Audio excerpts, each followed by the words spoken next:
Hey friends, today is day 66 of the carnivore diet, and I wanted to check in with you, share a few things that's been going on.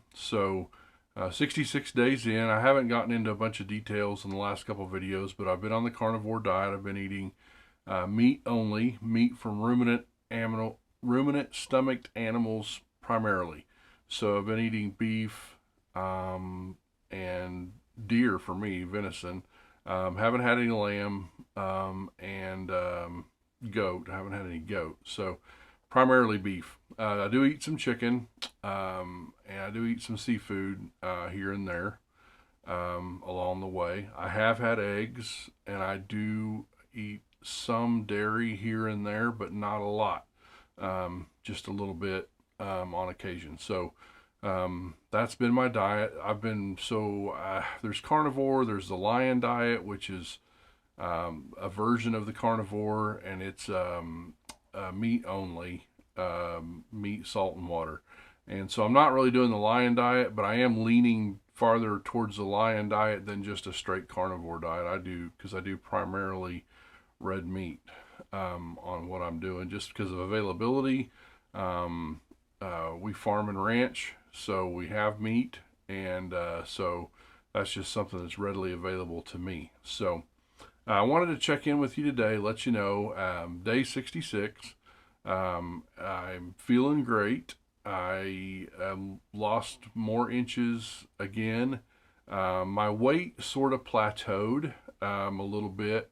I've lost about 42 to 44 pounds and then just sort of have hovered there for almost a week, maybe 10 days. But the last couple days I've started on down again.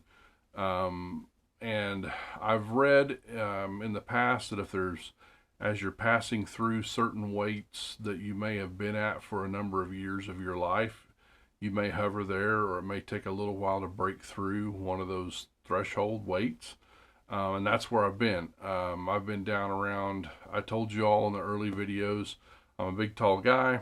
I was, I was at 390, 390 pounds, and I'm at 346, 347, just was kind of hovering there. And that's a weight that I carried for years, uh, a lot of years.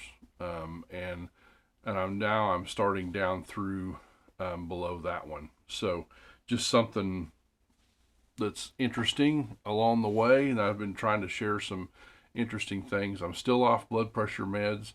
I did have another little episode where my blood pressure was up. It wasn't up a lot, but it was up, and it was following eating ham again. I blamed celery at Thanksgiving, but I think it's the ham, and I don't think it's the sugar in the ham, although it could be. I did a little research. They inject ham with all kinds of terrible things. So I think that it's the nitrites, nitrates, and all the stuff that they put in the ham. We have raised hogs, two or three, for a number of years, and we didn't this year. And so we've always got our own pork here at the house. That's we take to a local butcher. We have it butchered. We get ham and bacon and sausage and pork chops and all those things. But I am out of that. So the ham we were eating was store bought ham, and Lord knows what's in that ham. And I want to talk about that here in a little bit too. Anyway, I kind of think it was the ham. I quit eating the ham, and within a day or two, the blood pressure settled right back down again. Um, Something of note, and I am having to continue. It's not a struggle, but I am having to make myself intake salt. You know, this guy that was on high blood pressure medication, and if he ate salt, just didn't feel good. You know, my fingers used to swell, my ankles would swell if I was taking in too much salt, and I did not feel good eating salt. And now I have to make myself eat salt, and quite a bit of it. Um, but yet, I'm doing it. My blood pressure's low. My fingers aren't swollen. My feet and fingers and arms are skinnier than they've ever been. I can actually see veins in the back of my hands now. I think the next time I give blood, they're going to actually be happy because I have really deep veins anyway, and I can see in my arms my veins now, which is that's I've not seen that for years and years and years. So anyway, I wanted to show you something. I'm going to try to do an on the fly video edit here. We'll see if this works.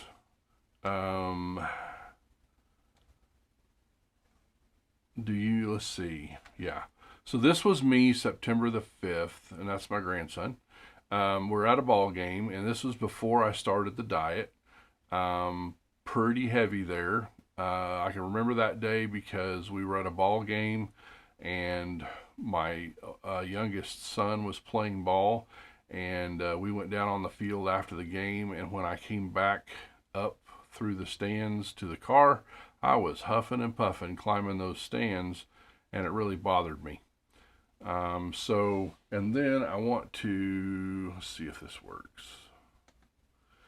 Okay, so this is November the 5th. This would be about 15 to 20 days into the lion diet or the carnivore diet.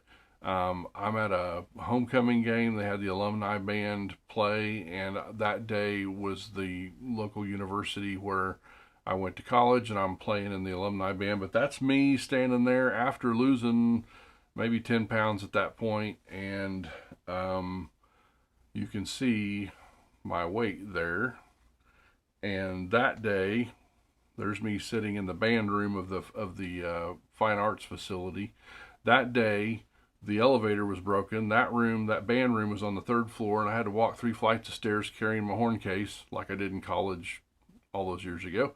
And I was again huffing and puffing when I got to the band room, thinking, I've got to do something. And I had started at this point, but I was just good and started on the diet.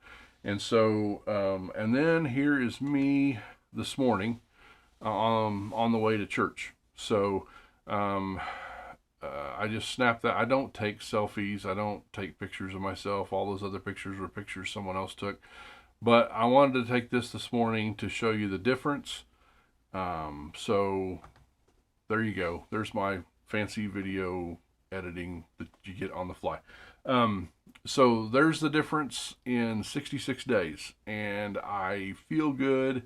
I do still repeatedly do things that I probably am not ready to do yet. I've been on my feet a lot the last several days. We've been working on a parsonage for our church, and this morning I woke up and my knees were sore, my feet were sore, but it was just sore from physical labor. We were knocking out walls, putting in beams on our feet all day, just working hard. And so that's just me being way more active than I've been in years.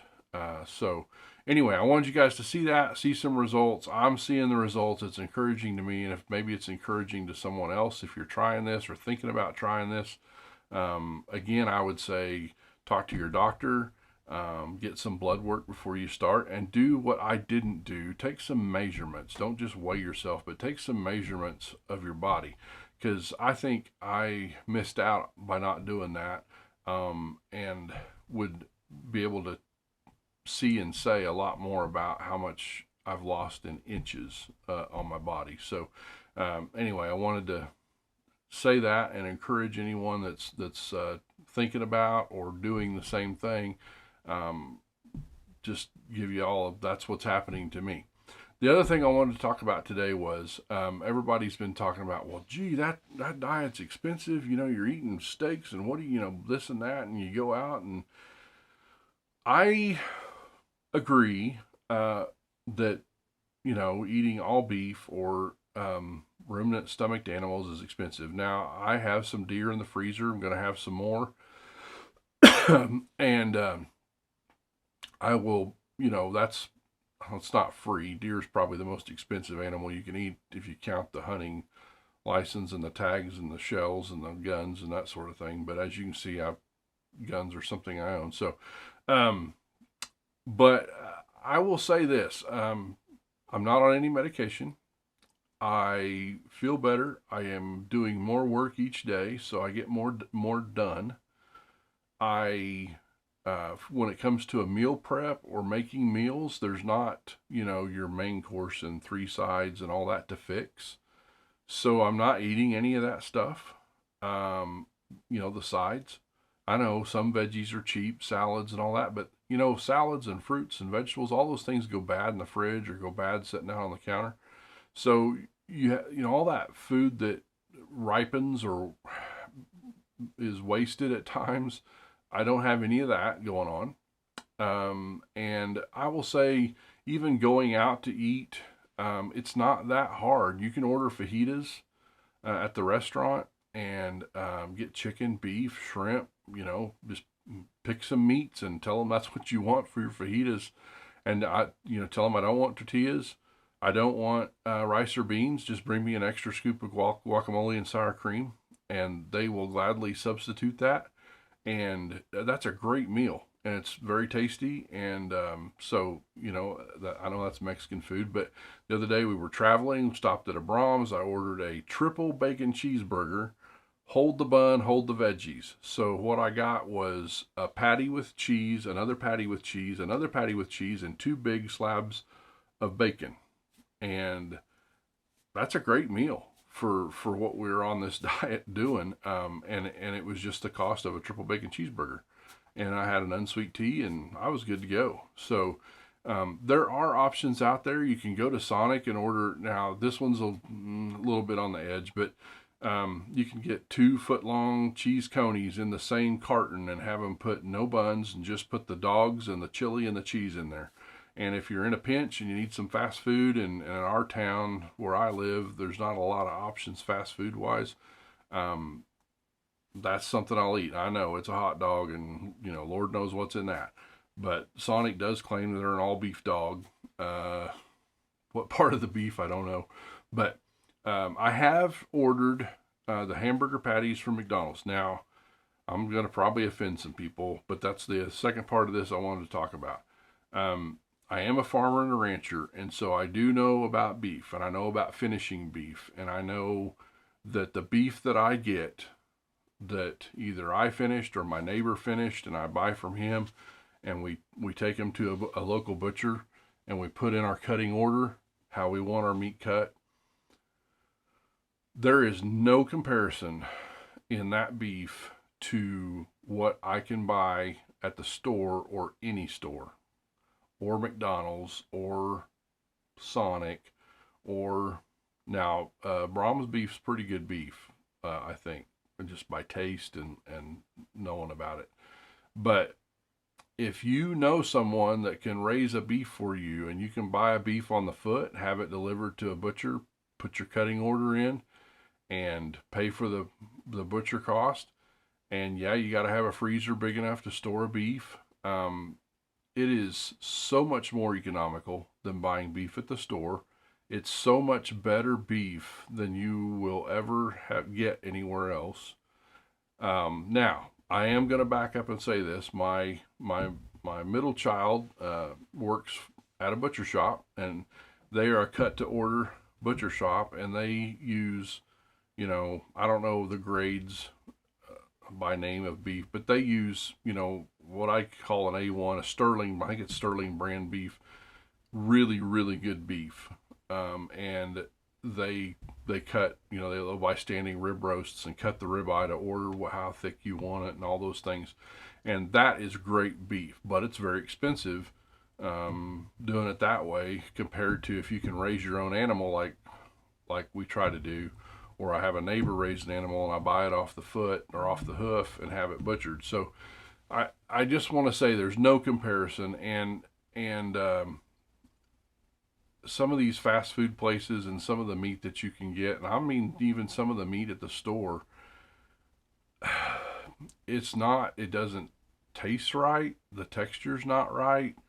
I don't know, those animals have been feedlot fed, and you don't know the history of that animal. You don't know what grains it had, what it was fattened up on. was it ever grass fed, or was it, I'm not saying you got to go out and buy organic, grass fed, blah, blah, blah, blah, $400 a pound or something. But I do think there's a big difference in meat out there. And in doing the diet, I've noticed that. I've experimented with where to buy beef. Michaela Peterson, Jordan Peterson is a commentary guy on YouTube. His daughter celebrated her 5 years on carnivore.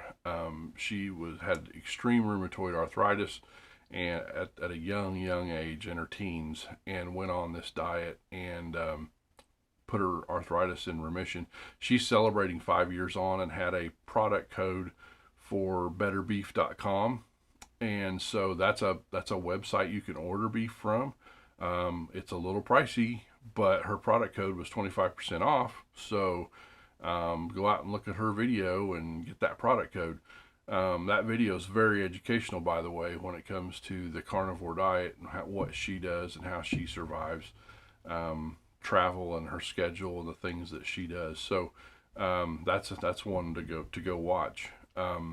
Anyway, I just want to talk about, be aware of where you get your meat, the quality of it. If you can control where it's coming from and you can control how it's cut and who butchers it, it makes a massive difference in the flavor of the beef, and then I think the nutritional value of the beef. So I just wanted to say that. Last thing on this video, watching Michaela's video, I've got a couple of new things I'm eating now. She calls them crunchy bits on her website. I call them steak crunchies. I don't know, but we're always Instapotting some beef ribs or roast or some other tougher cuts of beef. And my wife will put good seasonings and things on those, and we'll Instapot those in some broth. And of course, they render down the fat. And we'll eat that as a meal. But when there's leftovers, I'll go ahead and shred that meat into a bowl. Just the long stringy pieces, like on a roast, or if it's on ribs, there's long stringy pieces, and I'll shred that meat and then just keep it in the fridge. And then when I want a snack, I can put that shredded meat loosely in the air fryer with some bits of fat or broth. That broth, when it cools off, gets solid again, and so you can take a spoonful or two of that fat and put over that meat. Season it again, put some salt on it, put some garlic powder, whatever, on there, and run it in the air fryer on 400 degrees for 12 minutes. At 6 minutes through, I stir it up, I fluff it up in there, and I run it again. What comes out are these stringy little groups of beef chips.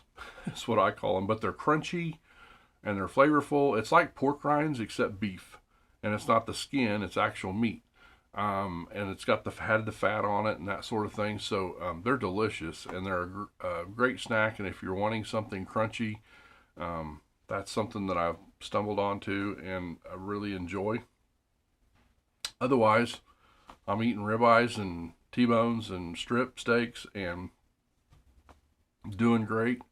I did go out to lunch today after church, and we took some friends out with us, and I had fajitas, and so I do get a little bit of the veggies and things in there, and I try to put those to the side with my fork and just eat the meat, but you get some of that in there. But really, doing great. I feel great. That's the two main things. Probably another 10 days or so, I'll go here and try to get some blood work done again. So I'll have some numbers for everybody. I think that's everything that I wanted to talk about. If there's been lots of comments on my YouTube channel about me doing this. A lot of people encouraging me, or my video was an encouragement to them. So thank you for your encouragement to me, and you're welcome on if my videos are an encouragement to you. Keep doing it. Hang in there. Those of you there's several of them that have commented that they've started, and stick with it, and just power on through it. And it's really not that hard. I am not hungry. I'm really not craving anything. I had a company Christmas party last night, and they all went out for steaks, but everybody had appetizers they had a spinach artichoke dip with bread and all this stuff, and I just drank my tea, and I ordered my steak, and I did order broccoli cheese soup as a side, because you had to get two sides, so I had cottage cheese and broccoli cheese soup. I figured that was the least carb thing I could find there. Didn't eat all the broccoli cheese soup, but I did eat a few spoonfuls. And I did eat the cottage cheese, and I ate, of course, the ribeye that I ordered. And then everybody had dessert. I drank my tea. But I don't want that dessert. I don't crave that dessert. In fact, some of it doesn't look or appeal to me at all. I drank some fitness water the other day. It's a Gatorade product. It's zero carbs, zero everything, and it has electrolytes in it. And I thought, that'd be a good thing to drink, but I didn't read the label. It had some kind of artificial sweetener, and I don't know what it was. It was so sweet to me that I couldn't drink it. So I'm kind of just sticking with my, I don't know, this stuff, bubbly water. They have different flavors of it. It's just fizzy water with a pure lime juice, or strawberry, or watermelon, or cherry. I think it's the 4 flavors. I drink a lot of this. I also drink Topo Chico. It's in a glass bottle. It's a carbonated water. There, that's it. I drink a lot of this. It's a mineral water. It's kind of hard to get where we live. Sometimes the store doesn't have it, but so I mess around with fizzy waters, just different kinds of waters. Just, hey, if I'm drinking that much water, I might as well have fun with it, right? So I enjoyed trying different kinds of waters, and then getting my electrolytes and my salts in my water, or just on the side, or I add it to something, or drink it that way. But also drinking coffee still. And I know coffee bean is a plant. I know tea leaves are a plant, so I guess I'm not a hardcore lion diet carnivore guy, but I am still drinking some coffee and tea. Coffee really appeals to me right now. I don't know why. So I used to only drink 1 cup a day, and that was mainly because I couldn't drink anymore because of my blood pressure. And I enjoy a cup of coffee, but I would only drink 1 cup in the morning because I could not drink it any other time of the day or of an evening, because it would jack my blood pressure up. And now I think I could drink all the coffee I want and not affect my blood pressure in any way, shape, or form. I can't fully explain that, but there you go. So I just want everybody to know where I'm at. Day 66. I'll check back in later. Everything's going great. And if y'all have questions or comments, PM me, send me a message, comment on YouTube. I'll be glad to talk about it. So talk to you later. Thanks, and bye.